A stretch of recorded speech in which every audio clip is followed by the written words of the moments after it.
The old wooden desk groaned under the weight of faded folders and criteria sheets as Adrian Barlow sifted through a stack of dusty videotapes in his dimly lit office.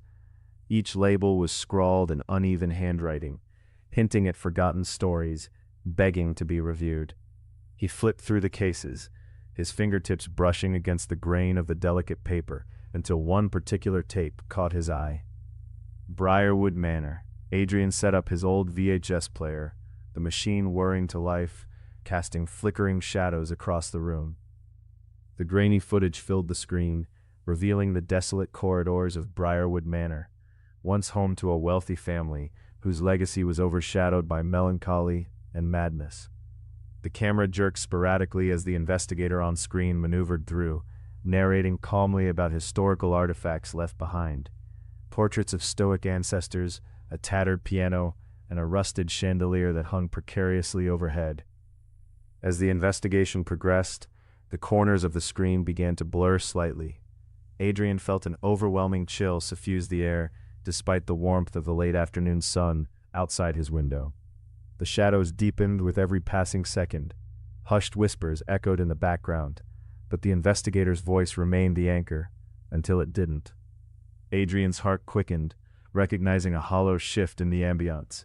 What had once been a straightforward examination of the house now carried an undercurrent of malice. He noticed small details that hadn't struck him before.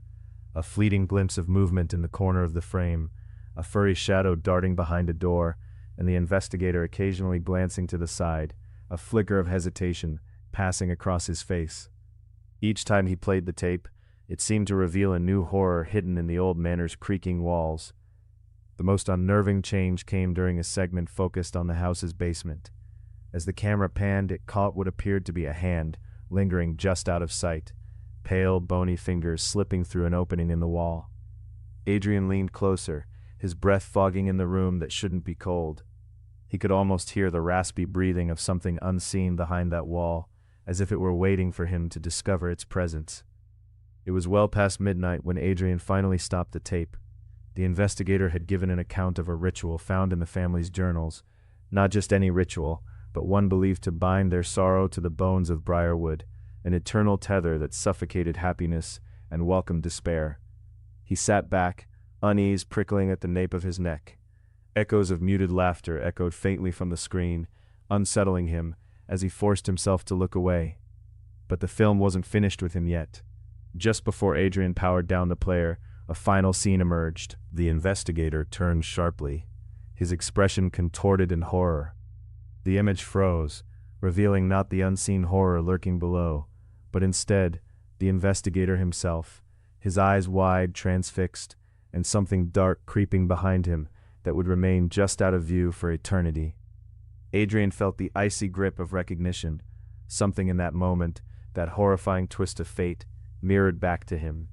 That same pallid hand from the wall, now insinuating itself into his world, just beyond the edge of comprehension. As he turned off the monitors and squared his shoulders, Adrian realized he could never return to the quiet calm of research. No, he held something now, a specter of Briarwood, and it craved release.